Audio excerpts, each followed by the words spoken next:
Every family has a story, but not everyone knows how to tell it. Welcome to the Write Your Family Histories channel's Writer's Corners, where you ask questions that don't quite fit various topics, and I answer them. But who am I? I'm Devin Noel Lee, the author of A Recipe for Writing Family History, a quick guide to help you rapidly write your family stories and turn them into books for your shelves. So, how do you write a narrative arc for your family's journey? The first step is to create a timeline of significant events in your family's history. This could include birth, marriages, and death, the vital information that all genealogists seek after.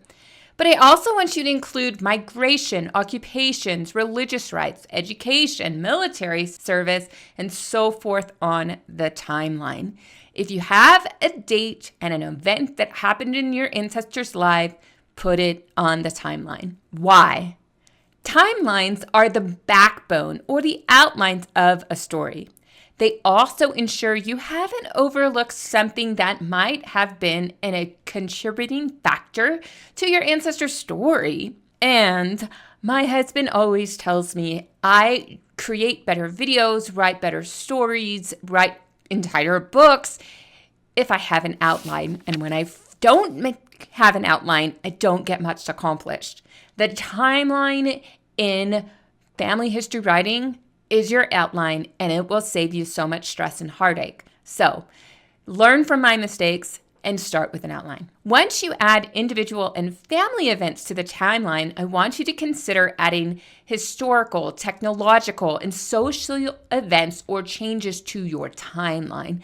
Sometimes you don't have a specific date for these things. Sometimes you have a range, and that's fine. Put it on your timeline, but be sure to incorporate the social context in which your ancestor had lived. When you have this timeline sketched out, begin contemplating how individual and community events shaped your ancestors' stories. What themes run through these events? Do you see a story of triumph over adversity? Do you see that they were a young child during the potato famine in Ireland, and then they were sent over to the New World, and they had hardships when they got here, but by the end of their life, they had much success as they defined it. That's a triumph over adversity story. Maybe you have a story of great loss and trauma.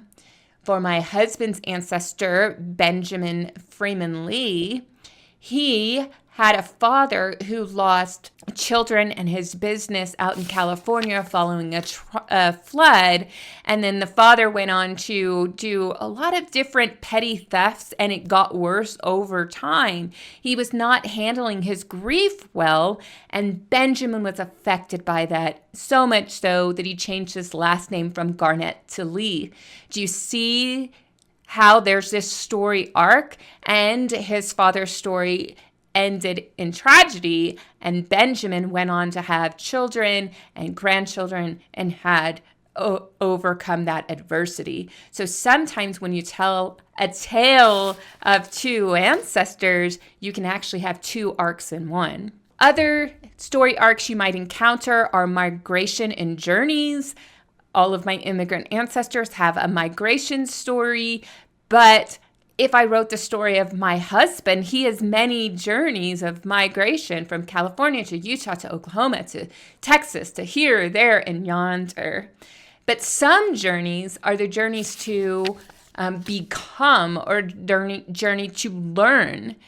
And the person didn't really move necessarily, but they had a journey of discovery. So incorporate those if you can. That is a story arc. You can also have stories of large families encountering small families, or someone from a small family joining a large family. A little bit of a story arc, many other elements of the arcs I previously mentioned that could be incorporated to the story. You will be surprised how your ancestors' story arcs take shape when you have a timeline in place and you overlay it with the context with the world around them. Once you see the arc, Then you can take your draft based on the timeline and revise towards that arc. Your family story is unique and valuable, and I hope you'll write a story that documents your family's journey so that it is remembered and celebrated for generations to come. If you like this tiny tip topic, be sure to leave a comment below and tell me some of the story arcs that you have encountered as you've striven to write the stories and preserve the history of your relatives. I can't wait to see what you write, and I'll see you next time.